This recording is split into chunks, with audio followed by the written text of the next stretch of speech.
ఇరిమియా గ్రంథము 33వ అధ్యాయము 14వ వచనం. ఇరిమియా 33:14. విజయ్ కొంచెం అర్థం అందరూ చూసుకోండి.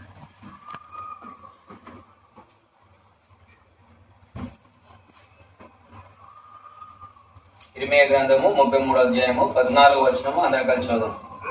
యెహోవా వాక్కు ఇదే, ఇశ్రాయేలు వంశస్థుల గురించి యూదా వంశం నేను చెప్పిన మంచి మాట నెరవేర్చు దినములు వచ్చున్నవి.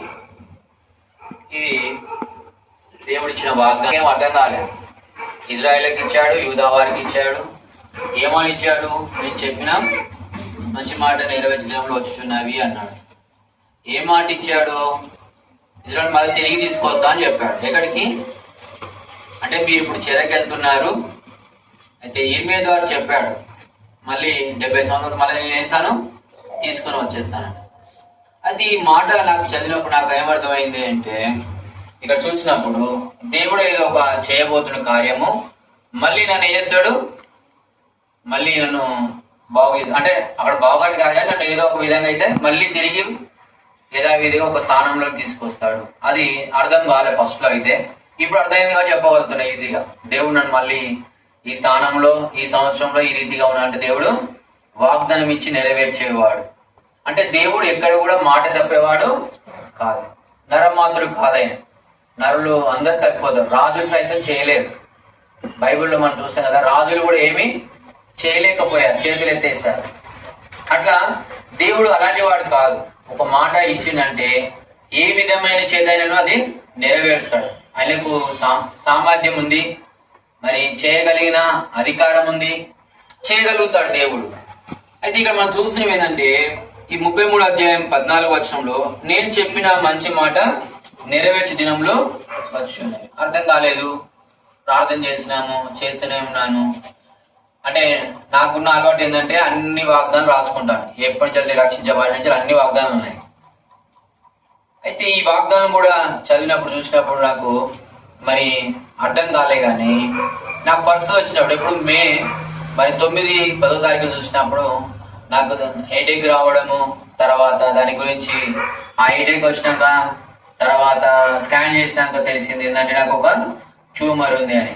ఆ ట్యూమర్ చూసినప్పుడు అంటే నేను ట్యూమర్ నాకు తెలియదు. వాళ్ళు స్కాన్ చేయమంటే నేనే బండి వేసుకుని వెళ్ళిపోతున్నాను. అంటే హాస్పిటల్ నేనే వెళ్ళిపోయాను, చూపించుకున్నాను బాగాలేదని. మళ్ళీ హాస్పిటల్ స్కానింగ్ చేయడానికి వెళ్తుంటే విజయ్ తమ్ముడు నేను కూడా వస్తున్నాను, ఆగాగు అక్కడే ఉన్నాడు. సరే వచ్చిండు, చేసినాము. ఆ స్కాన్ తీసినట్టు చెప్పాడు ఏంటంటే నీకు ట్యూమర్ అని చెప్పలేదు కానీ నువ్వేం చేయాలి, మరి న్యూరో సర్జన్ కలవాలి, ఆయన మీకు చెప్తాడు, గైడ్ చేస్తా అని చెప్పాడు. సరే అని వెళ్ళి ఒక ఆయన కలిస్తే ఆయన ఉన్నాడు, నీకు వెంటనే ఆపరేషన్ చేయాలన్నాడు. ఫస్ట్ నన్ను చూసినప్పుడు అయితే నన్ను పేషెంట్ అనుకోలేదు, ఎందుకని నడిచిపోయింది నేను వెళ్ళే స్థితిని చూస్తే ఆయన అసలు అనుకోలేదు. తర్వాత ఆయన అన్నాడు ఆపరేషన్ చేయాలి వెంటనే అన్నాడు. సరే ఈయన ఇట్లా అంటున్నాను చెప్పేసి మళ్ళీ ఇంకో డాక్టర్ దగ్గరికి వెళ్ళాను. అక్కడే ఒక గంటలోనే ఎంఆర్ఐ తీసి మళ్ళీ ఇంకో డాక్టర్ వెళ్తే ఆయన అన్నాడు ఇది కంపల్సరీ ఆపరేషన్ పడుతుంది, ఇది ఎప్పటి నుంచో ఉంది అని చెప్పేస్తాను. సరే అని అనుకున్నాను. ఆ రోజు శుక్రవారం అయింది, శనివారము ఎక్కడికి వెళ్తాంలే అని చెప్పేసి ఇంట్లోనే ఉన్నాం ప్రాణం చేసుకొని. అయితే ఫస్ట్ చూపించుకుని డాక్టర్ మెడిసిన్ ఇచ్చిన, మెడిసిన్ వేసుకుంటే తలనొప్పి తగ్గింది, కొంచెం మంచిగా ఉన్నాడు. సండే వర్షిప్కి మన కాలేవంకులు వచ్చాడు, చూశాడు. అయ్యా మరి నీకు ఆపరేషన్ అయింది కదా, అంటే ఆపరేషన్ చేయాలంటే కాబట్టి పలానా దగ్గర అయితే బాగుంటుంది, ఒక సిస్టర్ చేసుకుంది, అక్కడికి వెళ్తే బాగుంటుంది అని చెప్పారు. సరే అని అనుకున్నాను, ప్రార్థన చేసుకున్నాను. సాయంకాలం ఇంకోళ్ళు వచ్చి చెప్పారు లేదు కొంచెం మంచి డాక్టర్లు ఉండాలి, మంచి హాస్పిటల్కి వెళ్తే బాగుందంటే మళ్ళీ అపోలోకి వెళ్ళాం. అపోలోకి వెళ్ళంగానే అక్కడ చెప్పారు డాక్టర్లను చూసి నీకు ఆపరేషన్ పడుతుందని చెప్పారు. వెంటనే ఏం చేశారంటే ఆపరేషన్ సంబంధించిన టెస్టులను చేశారు. అక్కడ వెళ్తే చాలు, వెళ్ళాక వెంటనే చేశారు అంటే చేయించేశారు. అన్ని చూసాడు నీకు ఇంత ప్యాకేజీ, నీకు ఇంత ఇచ్చేద్దాము, నీకు ఆపరేషన్ చేస్తాం అన్నాడు. అయితే ఎలా చేస్తారని చెప్తే ఆయన చెప్పాడు. అంటే అసలు చెప్పాలంటే పేషెంట్స్ అలా డైరెక్ట్ చెప్పడం అవసరం లేదు, అసలు చెప్పకూడదు. కానీ ఆయన ఏం చేశాడు, డైరెక్ట్ చెప్పాడు ఏమని, ఇట్లా ఆపరేషన్ చేయాలి, ఇక్కడ ఈ భాగం కట్ చేసేసి తీసేసి అక్కడ మీకు ఆపరేషన్ చేస్తాము, ఆ ట్యూమర్ తీసేస్తాము. అయితే 95% గ్యారెంటీ ఉంది, కానీ తర్వాత లేదు, ఏమైనా కావచ్చు అన్నాడు. ఏమైనా అంటే కాల్ చేయన పడిపోవచ్చు, లేకుంటే వేరే ప్రాబ్లం రావచ్చు, లేదంటే డెత్ కూడా కావచ్చు, మాకు ఏం లేదు అని చెప్పేసి. సరే అని చెప్పేసి ఇవన్నీ చెప్పిండు. అక్కడ పోతే మంచిగా ఉండవు, అక్కడ బాగా డల్ అయిపోయాను. అంటే నేనే అట్లా అయిపోయాను. సరే మళ్ళీ వచ్చేసినాను, ప్రార్థన చేసుకున్నాను. అంకుల్ చెప్పాడు కదా, మళ్ళీ వేసాను. మంగళవారం రోజు మళ్ళీ యూనిక్ కార్పస్కు కాంటాక్ట్ అయినాం. వాళ్ళకి అప్పటికే అన్ని పంపించేసాము. వాళ్ళ దగ్గరికి వెళ్తే అక్కడ డాక్టర్ లేడు. అప్పటికి డాక్టర్ 3 months నుంచే లేడు. ఆయన కిడ్నీ ఆపరేషన్ అయింది. అయితే ఆయన కలవలే, కానీ ఈ రిపోర్ట్స్ అని చూసి ఏం చేసినట్టే తనకు ఆపరేషన్ చేస్తాను ప్రాస్టర్ గారికి, కొంచెం టైం అని చెప్పేశాడు. మెడిసిన్ రాసాను. ఆయన ఒక మార్చి ఆ మెడిసిన్ వేసుకోవడం పెట్టాను. వెళ్ళాను. డాక్టర్ ఎప్పుడు వచ్చి అంటే 15 days తర్వాత నాకు అపాయింట్మెంట్ దొరికింది. అప్పుడు నాతో ఏమని మాట్లాడంటే వచ్చాడు, పాస్టర్ గారు ఎలా ఉన్నాడు, ప్రార్థన చేశాడు. ఆయనే ప్రార్థన చేసి ఏమని చెప్పాడంటే ఏం కాదు, నువ్వు భయపడకు అని చెప్పేసి 2 మాటలు చెప్పాడు. చేస్తా నీకు ఆపరేషన్ అని చెప్పాడు, వెళ్ళిపోయాడు. తర్వాత మళ్ళీ ఆపరేషన్ చేద్దాం అనుకున్న టైంకి లంగ్స్ కొంచెం ప్రాబ్లం అయింది, నీరు పట్టింది. అప్పుడు మళ్ళీ కొద్ది రోజులు టైం అయింది. షుగర్తో టైము, ఈ లంగ్స్తో టైం అయిపోయి మళ్ళీ పోస్ట్ పోన్ అయిపోయింది. అంటే మే 10వ తారీఖు నుంచి చూస్తే మళ్ళీ జూన్ 18 వరకు తలనొప్పితోనే బాధపడ్డాను. మెడిసిన్ అయితే ఉంది కానీ వస్తూనే ఉంటుంది. అప్పుడు ఏడ్చుకున్నంత సేపు కొంచెం, తర్వాత అట్లా 18th ఆపరేషన్. ఇప్పుడు ఆపరేషన్ కావాలి. ఇప్పుడు ఆపరేషన్ అయిపోతుంది అంటే ఏం చేయాలి? నాకు ఆపరేషన్, ఈ ఆపరేషన్ టైంలో ఇప్పుడు ఏం చేస్తున్నా అక్కడ చూస్తుంటే ఏమంటారంటే శోధన, అంటే 2 రోజుల ముందు 3 రోజుల ముందు ఏమని ఇక్కడ అన్ని ఉన్నాయో లేవో, ఏంటి ఆపరేషన్ చేసేటప్పుడు అన్ని కావాల్సిన మెటీరియల్ ఉంటుందో లేదో ఈ హాస్పిటల్. ఎందుకంటే చూడడానికి పెద్దగా ఉండదు. హాస్పిటల్ ఎలా ఉంటుంది అంటే ఒక విలేజ్ లో ఒక చిన్న హాస్పిటల్ ఉంటే ఎట్లా ఉంటుందో అట్లా ఉంటుంది. కానీ అందులో అన్ని ఉన్నాయి కానీ మనకు అర్థం కాదు. అక్కడ పోగానే అనిపించింది అందరు చూసి ఇక్కడ ఏముంటాయో ఇక్కడ ఇలా ఉంది పరిస్థితి. పెద్ద హాస్పిటల్ పోతే బాగుండు, నిమ్స్కో లేకుంటే వేరే హాస్పిటల్ పోతే. ఎందుకంటే బ్రెయిన్కి ఏముంటాయి అన్ని ఇక్కడే ఉంటాయి. మెయిన్ కదా, మానవునికి కావాల్సిన నర్వ్స్ అన్ని ఇక్కడే ఉంటాయి. మన చేతులు కాళ్ళు అన్ని పని చేయాలంటే ఇక్కడ చేయలే కంట్రోల్ అవుతుంటాయి. సిస్టమ్ అంతా ఇక్కడ. ఇప్పుడు ఏమైనా ముట్టుకున్నామంటే ప్రాబ్లం వస్తే కనుక కొంచెం పెద్ద హాస్పిటల్కి బాగుండాలి, మళ్ళీ అక్కడ స్టార్ట్ అయిపోయింది. సరే అని చెప్పేసి ప్రార్థన చేసుకున్నాను. దేవుడు మాట్లాడాడు. ఏమని మాట్లాడంటే చూడ చదువుదాము. కీర్తన గ్రంథము 140వ అధ్యాయం. ఇది ఆపరేషన్ 2 రోజుల ముందు మాట్లాడుతూ వచ్చాడు. చదవండి ఒకసారి. సామెతల గ్రంథము కీర్తన గ్రంథం 140వ అధ్యాయము 7వ వచనం. 140. యెహోవా నా రక్షణ దుర్గము, యుద్ధ దినమున నీవు నా తలను కాయలు. యెహోవా భక్తిహీనుల కోరికలను తీర్చకును, వారు అతిశయించుకున్నట్లు వారి ఆలోచనను కొనసాగింపకును. నన్ను చుట్టుకున్న వారు తల ఎత్తిన కదా వారి పెదవుల చేటు వారిని ముంచునుగాక. ఇక్కడ చూస్తున్నాము, ఇక్కడ యెహోవా మరి ఇక్కడ యెహోవా నా రక్షణ దుర్గము, మరి యుద్ధ దినమున నా తల నువ్వే కాయలు. అది 18వ అధ్యాయంలో కూడా ఉంది కీర్తనలో. దేవుడు నాతో మాట్లాడుతూ వచ్చాడు. యుద్ధ దినంలో తలను రాసేవారు ఎవరు? దేవుడు. అంటే దావీదు అంటాడు ఏమని అంటే, నన్ను దేవుడు సౌలుతో చెప్తున్నాడు ఏమని, సింహం నోటి నుంచి వెళ్ళి ఎలుగుబంటి నుంచి కాపాడాడు, ఈ యొక్క ఫిలిస్తీన్ నుంచి వెళ్ళి కూడా నన్ను కాపాడు. అంటే యుద్ధ దినం తలను కాసేవారు ఎవరు? దేవుడు.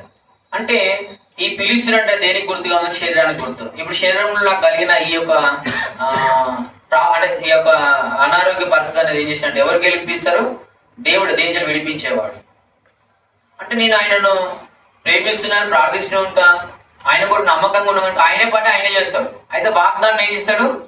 ఇచ్చి నెరవేర్చేవాడు. స్వస్థపరిచే యెహోవాను నేనే, భయపడకుము, జయకుము అని అనేక వాగ్దానాలు. కీర్తనలో 119 కీర్తనలు అంటాడు. చూడ ఒక మాట చూస్తాను చూడండి. 119వ కీర్తన.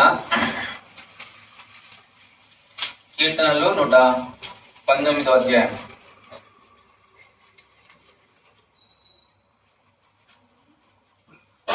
ఆ 50వ వచనంలో ఒక మాట ఉంటుంది. చదవండి ఒకసారి. 50వ వచనము.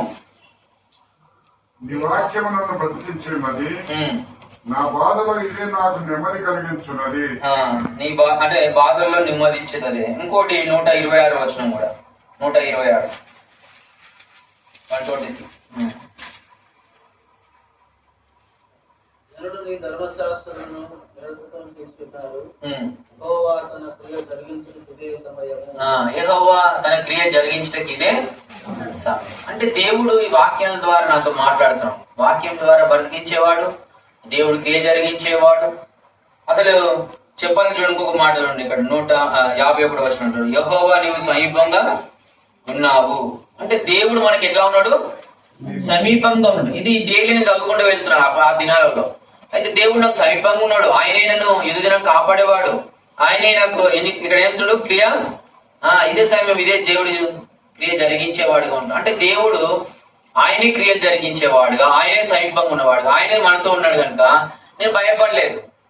దావీదును కాచిన దేవుడు ఈ రోజున అది, ఎందుకంటే దేవుడు అంటాడు నిన్న నేడు ఏకరీతిగా ఉన్నాడు, అంటే ఒకటే రీతిగా ఉన్నాడు. ఆయన మార్పు లేనివాడు.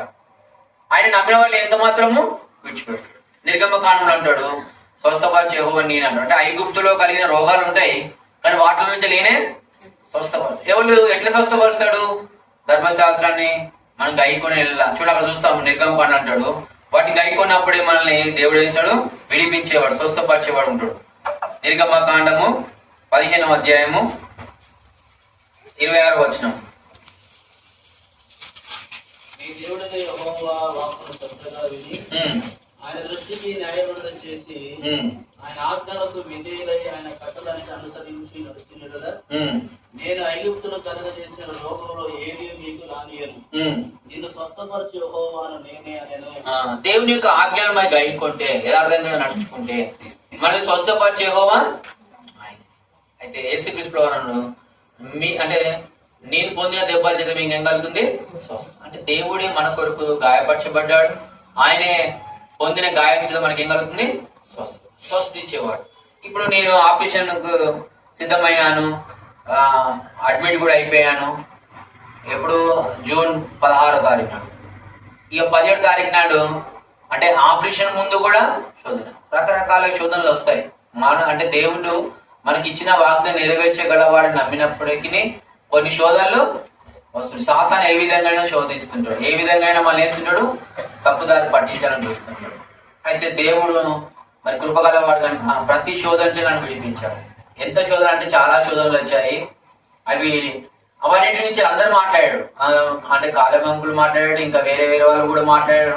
ఎట్లా ఇక్కడ ఉంటే ఎట్లా, వేరే కాడికి వెళ్తే బాగుండు కదా, ఏం చేద్దాం, అదే అన్ని విధాలుగా. అయితే దేవుడు వాడు అన్నిలో నాకు, ఎందుకంటే అక్కడ దేవుడు ఒక మాట నాతో మాట్లాడు. ఇప్పుడు అన్యుని చేతుల్లో పడటం కంటే దేవుడు నమ్ముకున్న వాళ్ళ చేతిలో ఉండడము క్షేమం. ఎందుకంటే చూడండి, ఇప్పుడు అన్యుని చేతులకు వెళ్తే వాళ్ళకు మనసాక్షి ఉండదు. వాళ్ళు ఏ విధంగా చేయబోయినా చేయొచ్చు. ఒకవేళ నేను దేవుడు నమ్ముకున్న వాళ్ళ చేతిలో ఉన్నాను అనుకోండి, ఎవరు లెక్క చెప్పుకుంటారు? దేవునికి ఆయన లెక్క చెప్పాలి. ఎందుకు? నేను నమ్మినాను కనుక దేవుని పైన ఆధారపడి ఆయన దగ్గరికి వచ్చాను. ఇప్పుడు ఆయన లెక్క చెప్పుకోవాలి. ఇప్పుడు అన్ని చేతికి లెక్క లేదు, ఆయనకు ఏదైనా చేయగలుగుతారు. వాళ్ళకి భయం లేదు, దేవుడు ఎరగలిగినంత వాళ్ళకి ఏమి. అప్పుడు నాకు అనిపించింది ఇక్కడ నేను చేసుకోవడం మంచిది, ఇక్కడే ఉంటుంది, ఏం కాదని చెప్పేసి నేను ఉన్నాను. ఎందుకంటే ఆపరేషన్ చేస్తా అన్నట్ట ఏ డాక్టర్ అయితే అన్నాడు, ఆయన దగ్గర అన్ని ఉంటాయి, ఆయన ఇష్టం. అది ఆయన దగ్గర కావాల్సిన అన్ని తెచ్చుకోవాల్సిన బాధ్యత ఆయనదే. ఇప్పుడు నాకు కావాల్సిన మెటీరియల్ ఏదేం కావాలో, మైక్రోస్కోప్ కావాలా, లేకుంటే ఒకవేళ ఎనస్థీషియా కావాలా, లేకుంటే ఇంకేమైనా కావాలని నేను ఏది కావాలన్నా కానీ ఆయనే ఏర్పాటు చేసుకోవాలి, నేను కాదు కదా. అయితే నేను నమ్మినాను, ప్రార్థన చేసుకున్నాను, అక్కడే ఉంటాను, నిర్ధారణ చేసుకున్నాను. అయితే ఆ రోజు ఆపరేషన్ అవుతుంది. సరే ఇక ఆయనకు అప్పగించుకున్నాను, అందరూ శోధించి తప్పించబడిన కదా అనుకుంటే రాత్రి ఆపరేషన్ స్టార్ట్ అయింది. 6 గంటలకు నేను లోపలికి వెళ్ళాను. తర్వాత ఆపరేషన్ అవుతుంది, ప్రార్థన చేస్తారు, స్టార్ట్ చేసే వాళ్ళు. నాకు మధ్యించే నాకు తెలియదు, కానీ 2:30, 3 గంటలకి ఏంటంటే కరెంటు ట్రాన్స్ఫార్మర్ పేరుపోయింది, ఆపరేషన్ అవుతుంటే. సరే కరెంటు పోయింది కదా అని అనుకుంటే జనరేటర్ నడుస్తుంది కదా అనుకున్నారు, కొంచెం బాగానే ఉంది కదా, ఏం కాదు అనుకుంటే జనరేటర్ కూడా అయిపోయింది. ఒక అర్ధ గంటకి ఏమైపోయింది, ఇటు ట్రాన్స్ఫార్మర్ పేలిపోయింది, తర్వాత ఏమైపోయింది, జనరేటర్ కూడా ఆగిపోయింది. ఇప్పుడు మనకైతే లైట్ లేదు కదా, ఏ లైట్ లేదు, ఒకటే ఒక లైట్ ఉంది, కానీ అందరు అటు ఇటు పరిగెడుతున్నాడు. నేను లోపల నాకు తెలియదు, కానీ వీళ్ళందరూ చూస్తారు ఏమనంటే ఎవరు లేరు, నైట్ అందరు పరిగెడుతున్నారు కరెంటు పోగానే, జనరేటర్ ఆగిపోగానే. అయితే అప్పుడు వాళ్ళకి అందరికి ఏమొచ్చింది, భయం వచ్చేసి. చెప్పిన టైం అయిపోయింది, ఆపరేషన్ నడుస్తుంది, కరెంటు పోయింది, జనరేటర్ ఆగిపోయింది, ఇప్పుడు ఎట్లా ఏమైతుందని లోపల వీళ్ళకి బాధ. అయితే దేవుడు వాగ్దానం ఇచ్చి నెరవేర్చేవాడు కనుక, తప్పిపోవడం వాడు కనుక ఆయన వేసినంటే ఆపరేషన్ లో ఆ థియేటర్ లో ఏముంది, ఇన్వర్టర్ ఉంటుంది. ఆ ఇన్వర్టర్ 3 hours ఉంటుంది. ఎన్ని గంటలు ఉంటుంది? 3 hours. ఆ 3 hours లో ఏమి నాకు ఆపరేషన్ చేస్తున్నారు, మళ్ళీ వెళ్ళారు, వాళ్ళు పెట్రోల్ తెచ్చారు, మళ్ళీ ఆ జనరేటర్ ఆన్ చేశారు, మళ్ళీ నడుస్తూ వచ్చింది. సరే వాళ్ళు చెప్పిన టైం కూడా అయిపోయింది. 6 గంటల నుండి 6 గంటల వరకు ఎంత, 12 గంటలు. వాళ్ళు 4 గంటలకు అడుగుతున్నారు ఏమైంది, 8 గంటలు అన్నారు కదా, 10 గంటలు అన్నారు కదా, అయిపోయింది కదా, ఇంకా అయిపోలేదు ఆపరేషన్, ఇంకా అయిపోలేదు. ఎందుకు కారణం అంటే టూల్ ఇరిగిపోయింది. చేస్తుంటారు కదా, ఇప్పుడు నాకు ఉన్న ఆపరేషన్ చేసేటప్పుడు ఏంటంటే ఈ ట్యూమర్ ఎట్లుందంటే మామూలుగా మెత్తగా ఉంటుంది, లిక్విడ్ లాగా ఉంటుంది కొంతమందికి కొంచెం స్పాంజ్ లాగా ఉంటుంది. కానీ నాకు ఎట్లుందంటే మొత్తము ఒక రాయి లాగా ఉంది అన్నట్టు. ఈ రాయి లాగా ఉన్నదాన్ని ఇలా బట్టి లాగేస్తే రాదు, అది ఒకవేళ తీసిన వాడికి అవుతుంది. నాకున్న నరాలని ఆయన ఏం చేసిన డాక్టర్ ఏంటంటే ఈ రాయి లాగా ఉన్నదాన్ని, ఇప్పుడు మనము మీ ఇళ్లలో చేసుకుంటారు కదా రవ్వ లడ్డు, తెలుసా ఎప్పుడన్నా? రవ్వ లడ్డు గట్టిగా అయితే ఏం చేస్తారు, బాగా పిండిలాగా ఏదో చిన్న కట్ చేసుకుంటారు కదా, ఏదో చిన్న గీకి నడి చేసి తింటారు కదా, అట్లా మెల్ల డాక్టర్ ఏంటంటే కత్తి పెట్టి మెల్లమెల్ల ఇట్లా అంటున్నాడు. అదే సమయంలో టూల్ కూడా ఇరిగిపోయిందంట. చూడు అంటే ఎన్ని ఆటంకాలు అంటే టూల్ ఇరిగిపోయింది. సరే టూల్ ఇరిగిపోయిందని మళ్ళీ ఇంకో టూల్ తెచ్చి మళ్ళీ చేస్తున్నాను. డాక్టర్ అట్లనే ఉన్నాడు నైట్ అంతా. ఎప్పుడు దగ్గర 8 గంటలు స్టార్ట్ చేస్తే మళ్ళీ 11:30 వరకు, అంటే బయటకు వచ్చేంత వరకు ఆయన చేస్తున్నాడు. ఎవరు బయటకు, ఆయన డాక్టర్ దగ్గర రాలి, అందరూ వెళ్తున్నారు కానీ డాక్టర్ అప్పుడు అలా చేస్తూ దాన్ని మెల్లమెల్ల ఎట్లా చేయాలంటే అరగ తీయాలి కదా, మెల్ల చేసుకుంటా తీసుకొని వచ్చారు. లాస్ట్ కొంచెం ఉంటే తీస్తుంటే ఏమైపోతుందంటే ఈ నరం ఉంటుంది కదా బ్లడ్ది, అంటే ఈ ఇక్కడ నుంచి వెయిన్ చేస్తుంటే ఆ కాళ్ళ వరకు ఉంటుంది, హార్ట్ నుండి డైరెక్ట్ పోయే ఒక వెయిన్. దానికి ఏమైపోయింది, అది అత్తుకొని కనుక అది తీసినప్పుడల్లా టేర్ అయిపోతుందంట, రక్తం అంతా బ్లీడ్ అయిపోతుంది అని చెప్పి చూశాడు. ఇంకా ఆయన తీద్దాం, కొంచెం తీస్తుంటే అది అస్సలు ఏమైపోతుంది, బ్లడ్ అంతా లీక్ అయిపోతుంది అని ట్రై చేసి ఆగిపోయాడు. దానికి చాలా టైం పట్టిందంట. అత్తుకున్నాక మళ్ళీ చూద్దాం, ఒక 10 నిమిషాల తర్వాత మళ్ళీ 20 నిమిషాల తర్వాత చూస్తుంటే అలా మొత్తం అయిపోయింది, టైం అంతా అయిపోయింది. సరేలే ఉండని, తర్వాత దీనికి ట్రీట్మెంట్ వేరే చేద్దాము, రేడియేషన్ ద్వారా చేద్దామని చెప్పేసి ఆయన ఎంత వర్క్ చేయాలో వర్క్ చేసిండు. నేను డాక్టర్ ముందే చెప్పిన ఆపరేషన్ డాక్టర్ గారు మీరు ఎంత వర్క్ చేస్తారో అంతవరకు చేయండి, మీ వల్ల ఏమంతవరకు చేయండి, లేదు కాదన్నప్పుడు అనుకోండి మీరు ఏం చేయండి, ఆఫ్ చేయండి. అయితే డాక్టర్ అన్నాడు నేను ఎంత చేయాలో అంత చేస్తాను, అది ఏమైనా ప్రాబ్లం అయితే మాత్రం అక్కడనే స్టాప్ చేస్తా, ఏం కాదన్నాడు. అలా చేసి ఏంటంటే అంటే ఈవినింగ్ 6కి వెళ్తే తెల్లారిని 11:30 బయటకు వచ్చాను. నన్ను చూస్తే అందరు ఏమనుకోండి ఇంత, అంటే నన్ను చూసిన వాళ్ళు ఎవరు అంటే వివేక్ చూశాడు, శాంతి చూసింది, కానీ ఇంత అయిపోయినాను, ఎవరు గుర్తుపట్టకుండా అయిపోయాను. వీళ్ళు అనుకున్నారు డాక్టర్ గిట్లా 2 రోజుల తర్వాత లేతాడు, ఇప్పుడు లేవలేడు అనుకున్నారు.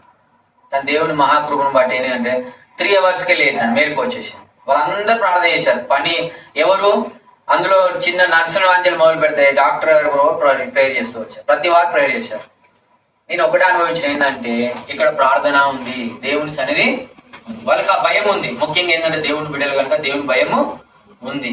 అంటే చాలా మంది నమ్మే వారు ఉంటారు, కానీ భయం ఉండేవాళ్ళు చాలా తక్కువ. దేవుని పేరు చెప్పి ఉండేవాళ్ళు వేరు, దేవునికి భయపడేవారు వేరు. అట్లా ఆ డాక్టర్ ప్రార్థన చేసి తను ఆ విధంగా చేసినాక నన్ను తీసుకొచ్చి మళ్ళీ ఐసీలో పెట్టి వాళ్ళు ప్రార్థన చేసి ఇంకా మేల్కొస్తాను చూస్తున్నాడు. ఇంకా రాలేదు, వెళ్ళాడు టీ తాగుతుంటే టీయో టిఫిన్ చేస్తున్నాడు. మళ్ళీ మేల్కి వచ్చిందని అనగానే వెంటనే వేసాడు, మళ్ళీ వెంటనే వచ్చేసాడు, పరిగెత్తుకుని వచ్చేసినాక నన్ను చూశాడు, చేయి పట్టుకున్నాను, గట్టిగా పట్టుకున్నాను చూశాడు. అయితే ఫ్యామిలీని పిలుస్తా అని చెప్పి పిలిచి ఎవరెవరు వచ్చారు చూడంటే అప్పుడు గుర్తుపడతలే అని చెప్పి చూపించగానే గుర్తుపట్టినాను. అప్పుడు డాక్టర్ అన్నాడు ఓకే నువ్వు అంతా బాగానే ఉన్నావు అని చెప్పేసి. కానీ నన్ను అంతా చూస్తే అయిపోయింది, బాగా స్వెల్ అయినాను. సరే మా వాళ్ళు అందరూ అనుకున్నారు ఏమవుతుందో, ఇంత బాగా చాలా స్వెల్ అయిపోయాక ఎన్ని రోజులు పడుతుందో రికవర్ అయ్యే వరకు. ఎందుకంటే డాక్టర్ చెప్పినాయని చెప్పాడు ముందు. ఎందుకంటే ఎవరైనా కానీ కొన్ని చెప్తారు, అంటే నర్వ్స్ కదిలించినప్పుడు కాలు కానీ ప్రాబ్లం వస్తుంది కావచ్చు, మళ్ళీ వేరే దాని ట్రీట్మెంట్ చేయవలసి వస్తా అని చెప్పి అన్ని చెప్పవలసింది చెప్పారు. కానీ దేవుడు వాగ్దానం ఇచ్చేవాడు కనుక, కాపాడేవాడు కనుక, ఆయన మాట ఇచ్చి నెరవేర్చేవాడు కనుక ఏ మాత్రం కూడా ఎక్కడ కూడా ఏం కాలేదు, నాకు ఏ ప్రాబ్లం లేకుండా చేశాడు. కానీ ఒకటి చిన్నది ఏంటంటే ఐ ప్రాబ్లం ఉంది కొంచెం. ఇప్పుడు నాకు ఇక్కడి నుంచి నీకు కనబడదు, కొంచెం చూడడానికి బాగానే ఉన్నా కానీ ఈ ప్లేస్ ఇక్కడి నుంచి నాకు కనబడదు. అంటే నాకు శరీరకంగా ఏం లేదు, శరీరంలో ఎక్కడ లేదు, కానీ కొంచెం ఐ ప్రాబ్లం మాత్రం వచ్చింది. అంటే ఇప్పుడు చూడగలుగుతున్నాను, నడుస్తున్నాను, పరిచయం చేయగలుగుతున్నాను, అంటే యథావిధిగానే ఉన్నాను, నాకు అర్థమైపోతుంది. అంటే బాడీ మాత్రం యథావిధిగా ఉంది, కానీ కొంచెం ఐ వరకు వచ్చే వరకు అయింది కొంచెం ప్రాబ్లం. అంటే దేవుడు మనతో ఉన్నప్పుడు ఆయన ఏ మాత్రం కూడా ఏం చేయాలి, మనల్ని విడిచిపెట్టాడు. ఎన్ని పరిస్థితులు వచ్చినా. ఇప్పుడు ఇజ్రాయెల్ ప్రజలు ఐగుప్తు నుంచి వెళ్ళి బబులోనికి వెళ్తే వాళ్ళు విడిచిపెట్టారు అంటే విడిచిపెట్టలేదు, వాళ్ళతో ఉన్నాడు. కానీ వాళ్ళు ఏం చేయాలి, దేవుని వైపు తిరగాలి. దేవుని వైపు తిరిగి వాళ్ళు పశ్చాత్తాపడితే మళ్ళీ వేస్తాడు. నేను ఎక్కడ చెదరగొట్టినా నేను మళ్ళీ అక్కడ వేస్తాను, నేను మమ్మల్ని మళ్ళీ తీసుకొస్తాను దేవుడు చెప్పాడు వాగ్దానం. మళ్ళీ తిరిగి తీసుకొస్తాను, ఎక్కడికి? కానానికి మళ్ళీ తీసుకొస్తాను. అట్లా దేవుడు నా జీవితంలో నేను ప్రార్థన చేసిన, ప్రభావ మాట ఇచ్చావు నెరవేరుస్తాను, నాకు మళ్ళీ ఏం చేయాలి? నేను నిశ్చితమైతే నేను పని చేయాలి. లేదు నా యాత్ర అయిపోయింది అనుకుంటే నీ దగ్గర అయితేనే ఉండాలి ప్రభావ, నన్ను క్షమించాలి ఉంటాయి అని చెప్పి ఆపరేషన్కి వెళ్లే ముందు కూడా ప్రార్థన చేసుకున్నా, ఆపరేషన్ కాకముందు నుంచి కూడా ప్రార్థన చేసుకున్నా. చాలా మంది వచ్చి ప్రార్థన చేశారు. ఒక సేవకులు కూడా అడిగారు, బ్రదర్ నువ్వు ఆయన బాధపడుతున్నావు, నీకు ఇది వచ్చినందుకంటే నేను బాధపడుతున్నాను, నేనేంటి మరి ఎట్లున్నావు అంటే, లేదు బ్రదర్ ఉంటేనో దేవుని దగ్గర ఉంటా, ఒకవేళ అక్కడ తీసుకెళ్తే, లేదు ఇక్కడ ఉంటా మాత్రం ఆయన పనిలోనే ఉంటా, నాకైతే ఏం భయం లేదు. ఎందుకంటే ఆయనే నన్ను ఏర్పాటు చేసుకున్నాడు, రక్షించుకున్నాడు, పుట్టించింది ఆయనే, రక్షించుకుంది ఆయనే. ఒకవేళ ఈ లోకం విడిచిపెడితే ప్రభు దగ్గర ఉంటా, నాకు నిరీక్షణ కూడా ఇచ్చింది ఆయననే, నాదేం లేదు. కాకపోతే ఇక్కడ ఉన్నాను, ఆయన పని చేయాలి. అట్లా దేవుడు నాకు నిరీక్షణ ఇచ్చాడు, వాగ్దానం. ఆ వాగ్దానం ఎట్లా నమ్మానంటే, చాలా మంది ఏంటంటే దేవుడు ఏదైనా మాట్లాడలేగానే దానికి ఇది నిజమైనా కాదా, ఇంకొక వాగ్దానం ఇంకొకటి లేకుండా ఇట్లా చేయి అట్లా చేయి అంటుంటారు. నాతో ఒక మాట మాట్లాడంటే దేవుడు ఆ మాట ఆయన వేస్తాడు, నెరవేర్చు. ఒక మాట చెప్పిన దేవుడే 10 మాటలు ఇచ్చిన దేవుడు. చాలా మంది అనుకుంటే ఈ వాగ్దానం ఇది కాదు కావచ్చు, ఇంకో వాగ్దానం కావాలి, లేదు ఈ మాట కాదు కావచ్చు, ఇంకో మాట ఇంత బాగుంది నాకు అనుకుంటాం. అట్లా చేస్తే ఏమైతే చెప్పాలి, ఆ దేవుడి పని ఉన్న మన నమ్మకం అవుతుంది. అనేక వాటి మీద ఏదేదో ఇంకా మనం ఊహించు, అట్లా కాదు. ఒకటే దేవుడు ఒకసారి మాట్లాడినంటే దేవుడు మాట మార్చడు. ఒకసారి మాట ఇచ్చి నెరవేర్చేవాడు, కానీ మాట మార్చనే మనమే ఏమనుకుంటాం అంటే ఈ మాట కాకుండా ఇంకో మాట కావచ్చు, ఇది కాకుండా వేరే ఏదో బాగుంది అనుకుంటుంటాం. కానీ ఎప్పుడు కూడా గుర్తుపెట్టుకోండి, దేవుడు ఎప్పుడు కూడా ఒక మాట చెప్పినట్టు అది మార్చనే. నా జీవితంలో ఈ సంవత్సరం ఇచ్చిన వాగ్దానం ఏంటంటే, నేను చెప్పిన మంచి మాట వేస్తున్నాను, నెరవేర్చే దినంలో వస్తున్నాను. వచ్చినాయి, నెరవేర్చాడు. నన్ను మరి మరణం నుంచి తప్పించాడు, అనారోగ్యం నుంచి విడిపించాడు, మరి అనేక భయం తప్పించి ఈ దినం దేవుడు నాకు వేసాడు, మేలు చేశాడు. అందుకు దేవుడిని నేను వేస్తున్నా అంటే అందరి మధ్యలో దేవుడిని గణపరుస్తున్నాను. ఎందుకంటే దేవుడు ఇచ్చాడు వాగ్దానం, దేవుడే నెరవేర్చాడు. అందుకే మన జీవితంలో కూడా అంటే మీరు ఎవరైనా కానీ ఒకటి, మీరు అందరు నా గురించి ప్రార్థన చేశారు, అందరి ప్రార్థనలు, దేవుడు ఇచ్చిన వాగ్దానము, నా ప్రార్థనే కాదు సేవకుల ప్రార్థనలు, సంఘాల ప్రార్థనలు ఎంతో మంది చేశారు. ఇవన్నీ దేవుడు వేసాడు, ఆలకించాడు. అంటే తను ఇచ్చిన వాగ్దానం నెరవేర్చాడు, అందరి ప్రార్థన కూడా ఆలకించాడు. దేవుడు త్వరగా నాకు స్వసించాడు. చెప్పాలంటే నేను ఆపరేషన్ అయింది, ఆపరేషన్ అయినాక నాకు 7 రోజుల తర్వాత డిశ్చార్జ్ ఇచ్చారు. డిశ్చార్జ్ చేసినాక నేను ఇంటికి వచ్చేసిన. అసలు డాక్టర్లు అన్నారు ఇంట్లో ఎప్పటికో ఉండాలో పట్టుకోలేదు అన్నారు. ఇక మా శాంతి కదా ఆమె ఎప్పటికీ వెంటనే ఎప్పటి నాతోనే ఉండేది. ఉంటుంటే అన్నాను, అమ్మ నేనేం పడుకోండి బాగానే ఉన్నాడు, దేవుడు ఒకసారి బాగా చేసినాక అవసరం లేదు, నాకు అర్థమైపోయింది లే అంటే, లేదు లేదు నాకు డాక్టర్ చెప్పారు పక్కనే ఉన్నట్టు, ఇక బాత్రూమ్కి వెళ్ళి డోర్ వేసుకోవద్దు, ఎటు ఉండొద్దు, ఇటు చేయాలి. సరే మన ఇష్టం లేదు, నీ నమ్మకం నీకున్న భయం కానీ చక్కగా ఊరుకున్నాను. ఇంటికి వచ్చేసాను, మెట్లు ఎక్కినాను, మంచిగా బైక్ వచ్చేసాను, బాగానే ఉన్నాను. ఆ రోజు నెక్స్ట్ డే ఏమైందంటే ఇదే సేమ్ ఫ్రైడే రోజు ప్రార్థన జరిగింది. ప్రార్థన ఏం చేయాలి, ప్రార్థన తీసుకోవాలి. రాలేదు ఆ రోజు ప్రార్థన తీసుకుంటూ ఏం చేయాలి, ఎవరు రాకపోయారు. నేను పండుకొని ఉన్నాను, దేవుడు నాకు పేరు చెప్పాను, అయ్యో ప్రార్థన సమయము, ప్రార్థన నేను బాగు చేశాను కదా, నువ్వు ఇట్లా ఉన్నావు ఎట్లా, మరి ప్రార్థన చేయాలి కదా, మరి వాక్యం చెప్పడం లేదు, ప్రార్థన చేసడం లేదు, ఎట్లా అని చెప్పేసి అంటే నాకు ఇంకా కుట్లు ఇవ్వలేదు. ఇక కుట్లు అట్లే ఉన్నాయి, వెనకాల పట్టు ఎట్లా ఉంది, ఆ దేవుడు మాట్లాడుతున్నాడు ఇంకా ప్రార్థనలు ఎట్లా అని చెప్పేసి అనగానే వెంటనే లేచినాను. అంటే ఎట్లా వేసినా అంటే ఇదివరకు ఎట్లుండేటోనో తొందరగా అలానే తొందరగా డ్రెస్ వేసుకున్నాను, షర్ట్ వేసుకున్నాను, వచ్చాను, ఇక్కడ కూర్చున్నాను. ఎక్కడ కూర్చున్నట్టు మామూలుగా మన కిందనే కూర్చున్నాను. ప్రార్థన వాక్యం తీసుకున్నాను, అదే ప్రార్థన కూడా చేశాను. అంటే దేవుడు బ్రతికించింది ఎందుకోసం అంటే ఆయన కొరకే. ఇప్పుడు ఆయన కొరకు జీవించకుంటే ఆయన చేసిన పని ఏమవుతుంది, అది నేను ఎరిగినాను. దేవుని కొరకు నన్ను ఆయన కాపాడి బతికించి నన్ను సజ్జుడికి వచ్చినాక నేను ఇంకా పండుకుంటే ఎట్లుంటుంది బాగుంటుంది అని చెప్పేసి నెక్స్ట్ డే ఇంటికి వచ్చినాక అంటే 8వ రోజే నేను వాక్యాన్ని తీసుకున్నాను, ప్రార్థన చేశాను.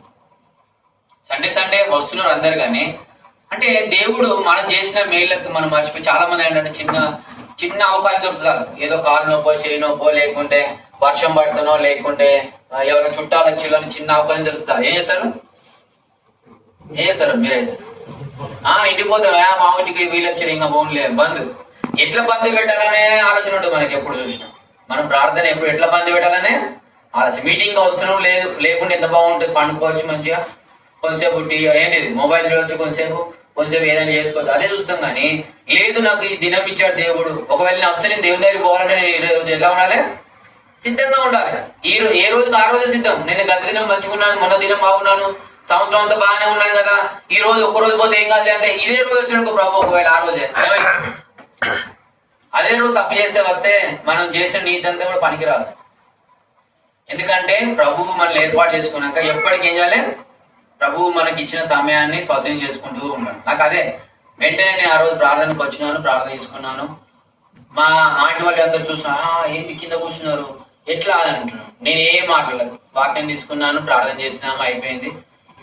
మళ్ళీ ప్రార్థన చేసినాక మళ్ళీ పండుకుంటే నిద్ర మంచిగా వచ్చింది. అంటే దేవుడు నాకు ఎంత బాధ అంటే, ఆపరేషన్ అయినకు చాలా బాధ. కుట్లు ఎట్లా వేసినట్టు చెప్పాలి, కుట్లు వేసినప్పుడు పిన్స్ కొట్టారు. ఈ పిన్స్ ఎట్లా కూర్చుకున్నాయి అంటే నాకు ఒక మూడు ఉన్నట్టుగా ఉన్నది, తల కింద ఇట్లా పెట్టలేము. అయినా కానీ వీటిని దృష్టించలే నేను, ఎందుకంటే దేవుడు వీటన్నించి వేసిండు, మరణం నుంచి తప్పించి ఈ చిన్న నొప్పి నాకేముంది, నాకేం కాదని చెప్పేసి అట్లా దేవుని అంటే దయచేసి చెప్తున్నా. ఇన్ని రోజులు ఒకవేళ మీరు ఏ విధంగా ఉండవచ్చు, కానీ నా అనుభవంలో చెప్తున్నాను, దేవుడు ఇచ్చిన ఆయుష్ని ఏం చేయాలి, ఎవరి కొరకు, దేవుని కొరకు జీవించాలి. నేను ఎట్లున్నా ఎక్కడున్నా కానీ కంపల్సరీ దేవుడు వస్తే నేను వెళ్ళిపోవాలి. దేవుడు ఎప్పుడు పిలుస్తాడో తెలియదు, ఎట్లా పోతామో తెలియదు, ఏ విధంగా వెళ్ళవలసి వస్తుందో తెలియదు. కానీ మనం ఏం చేయాలి, సిద్ధంగా ఉండాలి.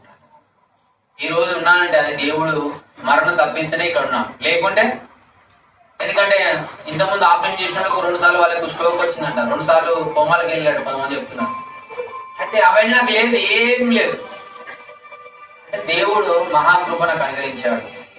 అందుకే అంటాడు, గాఢంతా అంటే లోయలో నేను తిరిగినాను, దేనికి ఏం జరిగిన దుండుకర దండం నాకేమిస్తుందో ఆదరించాను. అంటే గాఢంధకార లోయ. అసలు నేను అనుకోండి అసలు నాకు చెప్పాలంటే, నాకు ఒకవేళ కొలెస్ట్రాల్ వస్తుంది అనుకోని కొలెస్ట్రాల్ కోసం ఏం చేస్తున్నాను, రోజు తగ్గించుకోవాలని చెప్పి తిండి తక్కువ చేసినాను, మిల్లెట్స్ తినుకుంటూ వచ్చినాను, అవి చేసుకుంటూ వచ్చినాను. దాని లేదు, కొలెస్ట్రాల్ గురించి బాధ లేదు, దీని గురించి లేదు. కానీ నేను అనుకోండి వచ్చింది, నాకు ఏమొచ్చింది, అనుకోకుండా ఉండడానికి వచ్చింది. ఏంటంటే నాకు ట్యూమర్ వచ్చేసి, ఆ ట్యూమర్ కూడా క్యాన్సర్ కాదు, అది బయాప్సీ పంపించారు, తీసి అది చూస్తే అది క్యాన్సర్ కానీ నాన్ క్యాన్సర్ అని ఇచ్చారు. దాన్ని సరే డాక్టర్ చేశారనుకుంటే మళ్ళీ ఎంఎన్జేకి వెళ్ళాను. నాకు ఈ రేడియేషన్ ఇవ్వండి. రేడియేషన్ ఎంత ఇస్తారంటే ప్రతిరోజు 2 grams ఇస్తారట. 2 grams అంటే కొన్ని సెకండ్స్ లోనే ఇస్తారు. అంటే నాకెంత ఇచ్చారంటే 5 grams ఇచ్చారు. 5 grams ఇవ్వాలంటే అంటే రోజుకు 2 grams అంటే ఒకవేళ ఒక వ్యక్తికి ఇవ్వాలనుకుంటే దగ్గర దగ్గర 40 రోజులు ఇస్తున్నారు. నాకు వారం రోజులు ఇచ్చారు, కానీ ఆ వారం రోజులలో ఏం చేశారంట 5 grams ఇచ్చారు రోజు. ఎందుకు డోస్ ఎక్కువ ఇచ్చారు, కారణం అంటే అనుకున్నాడు తొందరగా ఇచ్చారు, రెండోది అది పెరగకుండా ఉండడానికి కోసం వేశారు, డోస్ ఎక్కువ ఇచ్చారు. చూడండి, దానికి కూడా చాలా తలనొప్పి ఉండేది, చాలా లోపల ఏంటిది బ్రెయిన్ అనేది స్వెల్ అయిపోతుంది వాళ్ళు చెప్పారు. రేడియేషన్కి వెళ్ళేటప్పుడు కూడా చాలా శోధన ఏంటంటే మంచి సెల్ కూడా ఏమైపోతుంది, డ్యామేజ్ అవుతుంది. సెల్స్ మళ్ళీ పుట్టవు. ఇప్పుడు శరీరంలో ఒకవేళ ఇక్కడ టేర్ అయినా కానీ ఇక్కడ ఏమైనా మళ్ళీ వస్తుంది, కాళ్ళకు బోన్ ఇరిగినా కానీ మళ్ళీ బోన్ మళ్ళీ పెరుగుతుంది. కానీ ఈ బ్రెయిన్ లో ఉన్న సెల్స్ అంటే పోతారట, మళ్ళీ సెల్స్ మళ్ళీ రావు, మళ్ళీ కొత్తవి రావు, పుట్టవాట. ఉన్న సెల్స్ ఏవి ఉన్నాయో అవే ఉండాలి. అలాంటి భయం ఉండే, ఆందోళన ఉండే. కానీ నేను ఒకటే ప్రార్థన చేసుకున్నాను, నువ్వు అనుమతించావు, ఇంతవరకు కాపాడినావు, ఇక్కడ కూడా వేస్తావు, కాపాడు.